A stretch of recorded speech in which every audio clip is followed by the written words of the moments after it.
people kept me away from my older sister, and then we had to learn each other again. So if you're gonna be a family, you're gonna be one. And to do that for the kids is so important. Oh, and real quick, he's here too. Yes, behind the scenes. Like he was on day 2. Right. Would join us a little later. Yes. So we wanted to get some of these questions out and these questions answered. We have a pretty good day for you guys. Day 3. Yeah. I hope you guys were able to see day 1 and was here for day 2, right. where Coach Fatimah broke down some of her training, because it will not be on repeat. Right. You guys will have to purchase the course. Yes. So if you missed it, you have to wait till the course comes out. Right. After we have it all shiny and new and all pretty, right, and all that other good stuff. It's about quality content. Yeah. And we're not gonna, do that until it's just right for everybody. We really, this is a labor of love, and it's great for us as a family, but it's so priceless and just so powerful. And we're just going to give you really good tips and strategies and different things that you'll need, and you just keep practicing them over and over again. And we're going to get a little vulnerable. I mean, if you guys were here from day 1, day 2, you guys know that, and we're very private. So, we're putting it out there because we've seen a lot of marriages. We've seen some marriages that were destructive, and a lot of it had to do with lack of communication. Yeah, it starts there. You have to communicate for your family, and there's so much strength in communicating. And then you find out you'll be going through some of the same hardships or struggles, and you might get ease from each other. Yeah, I mean, if you let yourself go and help someone else, you might lift your burden as well. So true. I found that in polygyny that it allows me to have my time for me and my friendships and all these different things. So I trust what God has planned for me, because my plan was not this, but and you I'm learn. glad you find out. It's a good thing. Polygyny for me is good because of those different things, those different aspects.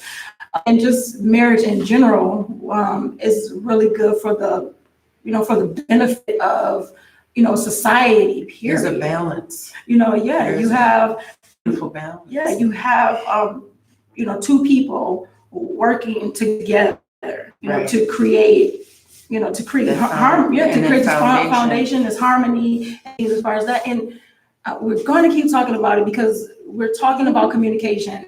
Behind the scenes to our communications course, it really rests on communication, effective communication. We're talking about healthy communication, right? Because there's nonverbal and eye rolls and all kinds of things that go on, and cutting your eyes and side eyes and stuff like that. That's not verbally communicating. That body language is something else. Yeah. So we know when we're out and we're going to eat, any functions where people know us, all 3 of us are very self-aware. We're moving as a unit. Right. And there are people, especially the older sisters, they're scanning everybody, watching everything. And we've had them tell us individually, I love how you guys and how your husband is with your children.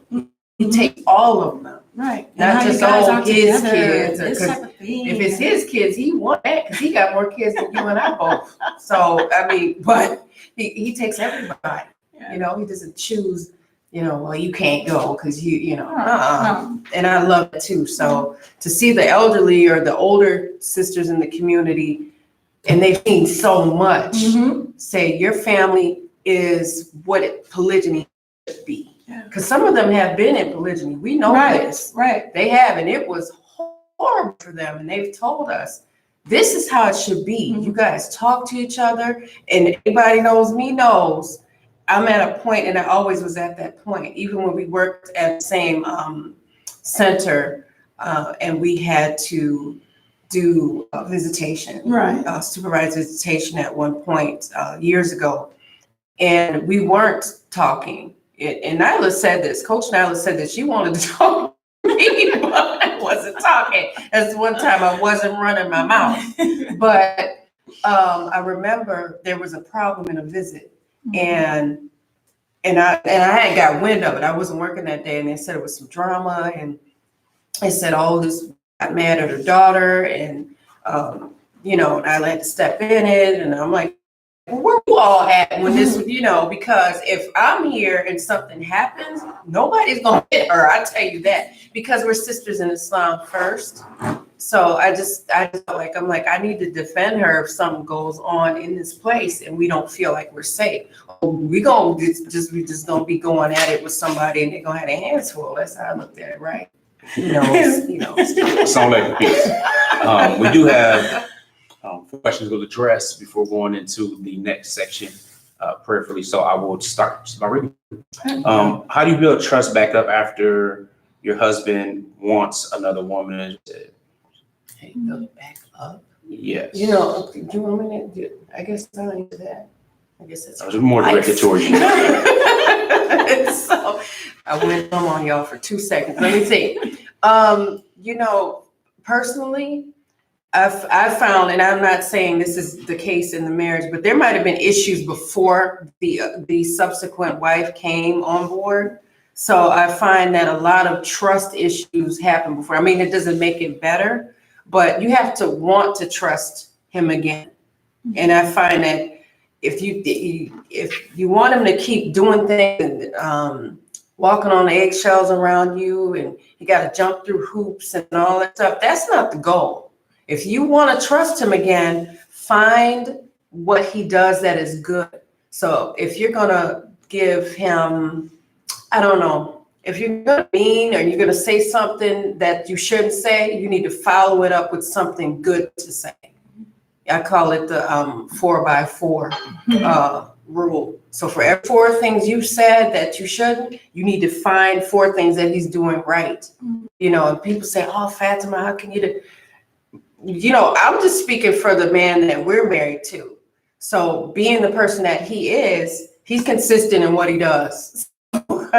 He prays consistently, alhamdulillah, he does everything consistently to the best of his ability. So I just find that you have to give yourself permission to trust him again. You just have to. And not look for every little thing wrong that he does. And don't put the trust on a yo-yo. Don't say I trust you today, I don't trust you tomorrow. Because you either trust them or you don't, but you have to work. Yeah, I think another thing is like why did the trust? Why was it a trust issue to begin with? Was the trust issue? Did he lose your trust because he gained or he married someone else? Why would that be something? And then that's the question. Why would that be something that you would lose your trust in him for? Now, maybe if he didn't tell you something or certain types of things like that, it wasn't considered of your feelings by not telling you and then springing something on you and not caring about how you reacted or responded to it. I can understand how that could, kind of play a role in some solid ground or some trust issues being built up or whatever the case may be. However, if it's just, oh, well, he was able to, he took another wife or married someone else, but he's still doing the same things for me. Meaning that he's being positive, he's still being loving, he's still being caring. That's something you have to look in yourself and say, what's my issue? Why is it a trust issue? And take responsibility for how you feel about it, and not place blame. You gotta look at your part in it, not just his. Good. All right. Be quiet now. The next question is to the wives. It says, what was your darkest moment and how did you overcome it? Now, I know that's not a simple, quick answer. Right. And you will get some of this in the different videos we do or maybe some of the trainings. But maybe you can give maybe an abbreviated answer. So what was your darkest moment and how did you overcome it? I'm going to talk about that a little bit more in my training today. So hopefully, inshallah, you guys will be able to stay tuned. But real quick, mine's that I can think of off the top of my head was feeling like feeling like my feelings came second, that it didn't matter, or and I didn't know how to express that and explain that.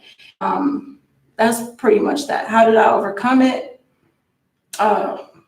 Be a constant thing, personal development, Yes. reading the right things, and finally coming to terms with being confident in myself, the value that I have, what value I have, what I can add to this marriage, what I can add to the family, and knowing that about me.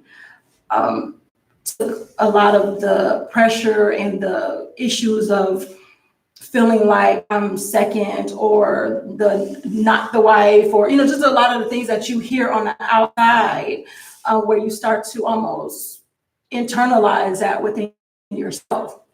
When you're immersed in personal development, or you start looking at yourself truly in the mirror and say, you know what do I have to offer? Write down 10 things about yourself that is amazing, and believe that. And it gives you that confidence to speak your truth and to speak your piece in a proper fashion and in a respectful way, that time, patience, and consistency, it'll get better. We both need to answer that, or? We'll just say wife, so. There you go. Then that means both. It's plural. For me, my darkest moment, real quick, was when I didn't know so much. So when people would ask me, I wasn't armed to defend him. And I've always been armed and ready to defend him.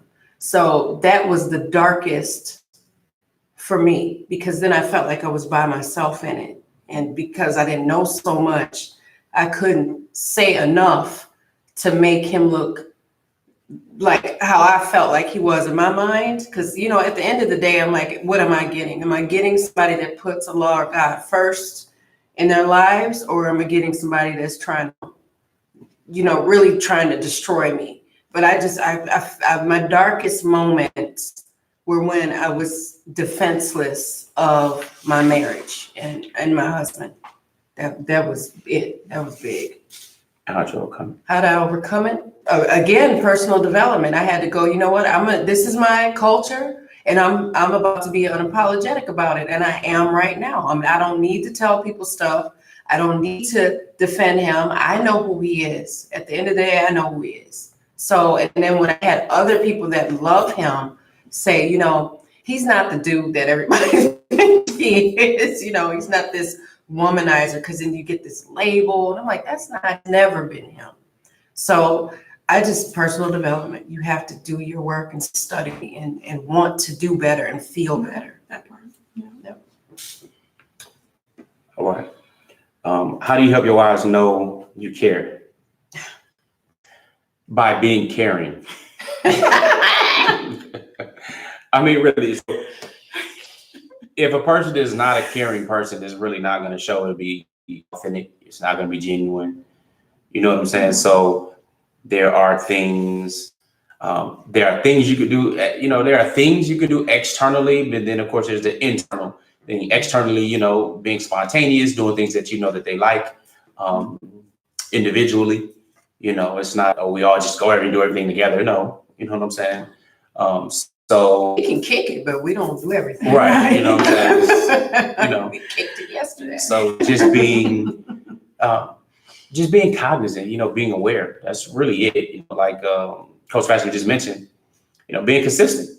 I'm not going to change or have to go all overboard or extra. I may develop patience. I may, be more understanding on some things or what have you, but just by being caring, learning, more empathy, understanding that in this society, the societal programming that goes on. We know the ostracization that happens throughout different communities and people. Today's it's so much easier. I just got done seeing a couple Muslim representatives in Minnesota kicking it at a pride parade, doing all kinds of stuff. And I'm not going to say my opinion one way or the other. But however, I'm sure some type of polygyny parade they might be absent, there might be ghost. Okay, so now mind you, polygyny has been around far longer than monogamy. We discussed this today, but being consistent, being standing on it, being unapologetic about it. Again, people don't approach me as a man the same way women get approached. We don't, guys don't, brothers don't, and all of a sudden we just talking about our wives and how this and that is going, and we really don't do that. We talk about other things, or we may ask for advice in a certain way, or we may discuss stuff, and that's pretty much the short end of it. So I'm just just be consistent, be you. That's really it. Be caring, be you. If you have a problem with that, there's a great book called Winning with People that can give you some different tips and so on. Again, everything's gonna come back to personal development, developing more patience. And I know we haven't spoken about it a lot because in general it should be a given, but there's a lot of prayer that goes on. There's a lot of dua that happens. There's a lot of qiyamul layl or standing praying at night when no one else is around. So those things happen, behind the scenes of behind the scenes. And that's always important, because if you're not anchored, in my opinion, if you don't have any type of moral code that's anchoring you, then you will end up making yourself the judge, jury, and executioner and not get in line, knowing that I'm a slave to Allah, that I am a slave to one who is the most merciful, who is the all wise, and has put out a system here and I have to answer to, makes it important so that I'm not the oppressor. You know what I'm saying? I don't want to have to answer that. So that's something that helps with self-checking and self-discipline. So being consistent, being you, being more empathetic, not being a pushover, because they'll test you. They will. But not being a pushover. But like I see which wife is the trouble. It's Fatimah. So that's what it says. Last question. What can I do to make my husband continue loving me despite my outrageous arguing after he took another wife? Okay. By the way, I don't really like the term "took another wife." Sounds like you kidnapped somebody. So, and I know it's very common, but married another wife. So, but yeah, how can fix that after acting crazy? Okay, is what it sounds like. Quit acting crazy. Dead serious. You have to, being a mature adult requires you to control your outbursts, because what we're not is 5 years old falling out on the floor because we are mad because somebody made a decision. Now, he's not likely going to stop loving you, because love is easy to do. Staying in it is difficult. Now, with that though, you have to be loving towards him, because love is not, it shouldn't be a two-way street and a one-way street in a marriage. So you have to be careful. You have to do some daily practices. People say, oh, tomorrow's a new day and take one day. No. You have to take each moment as it comes all day long. Because remember, I said we go in and out of happiness. Now it's up to you. When you have the intent of acting a fool and when you don't, but it's controlling those outbursts. You cannot have outbursts on these grown men and expect them to be all lovey-dovey with you the same way. They can't do it to us and expect us to want to be, up under them. So you have to choose your battles wisely and stay in your lane. They have boundaries. You can't be out here acting wild with each other. You cannot. Because whether the man is around you or not, you need to be offering your prayers. Your religion, your culture should not lie in him. Because if it's lying in him and you get mad at him, then you start to weaken.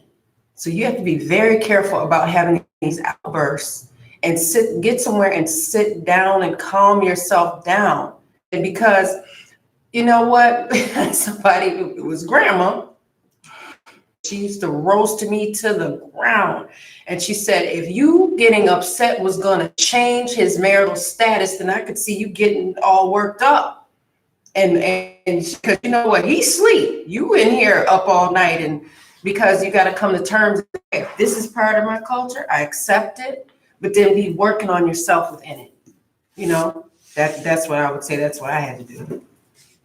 Indeed. Good stuff. Well, prayerfully got some good stuff in this question and answer session. Now, keep in mind, order to really participate, you can submit your questions at support@outstandingpartnerships.com.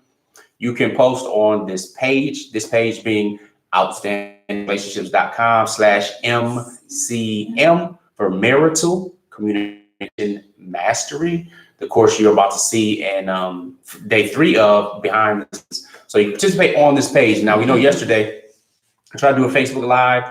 We did a few Facebook Lives. However, somehow during the live, it quit a couple of times. So if you are not on this page, meaning the page I just mentioned, and the page that's in the link in the description, then you probably missed out. For example, we had a 40-minute question and answer that was pretty intense. And I think Facebook about 18 minutes of it.